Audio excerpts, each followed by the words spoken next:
السلام عليكم. وعليكم السلام. انقطع الخط يا شيخ معلش. خلاص ما انتهى الكلام الحمد لله. طيب بعد اذنك بس سؤالين. سل.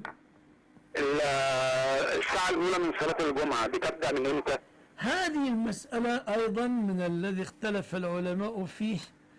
ورد حديث أولا ساعة يوم الجمعة 12 ساعة لكنه ضعيف الإسناد. والإمام مالك يقول القصد التبكير، يقول القصد التبكير. ما هي ساعات دقيقة؟ لأن الساعات بالدقيقة الساعة 60 دقيقة ما كانت على عهد الرسول، إنما المراد التبكير عموما والله أعلم. السؤال الثاني يا شيخ. نعم. في حديث أنا كنت قريته بس فاكر معناه، يعني إن اللي يصلي الفجر ويستنى لحد الشروق يذكر الله وبعد كده يصلي ركعتين الضحى يعني الثواب عمرة وحج. ضعيف جدا. ضعيف جدا. نعم.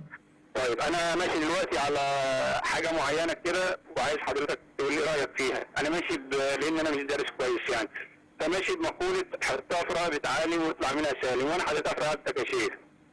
والله يا اخي الكريم انا اقول لك انا بشر اصيب واخطئ واجهل واعلم ولا ادعي لنفسي العصمه، انما ارجو الله والله يعلم منا وإيانا أننا لا نكذب على الله ولا نكذب على رسول الله ولا نغش أحدا ولا نفتي زورا عياذا بالله من ذلك، نسأل الله الثبات حتى الممات. ولكن لا أنزي نفسي عن الخطأ، لا أنزي نفسي عن النسيان، فنحن بشر وكلنا كبشر يعترينا الخطأ والنسيان. وإذا كان الرسول محمد عليه أفضل صلاة وتسليم قال اللهم إني بشر أنسى كما ينسى البشر وأغضب كما يغضب البشر، ودعا ربه قال أيما مسلم سببته فاجعل ذلك كفارة له. فنحن بشر نصيب ونخطئ ونجهل ونعلم. الذي لا ينطق عن الهوى هو محمد بن عبد الله سيد ولد آدم عليه الصلاة والسلام. أنا بتصل عليك كتير يا شيخنا وليه الشرف إنك تعرف اسمي بس.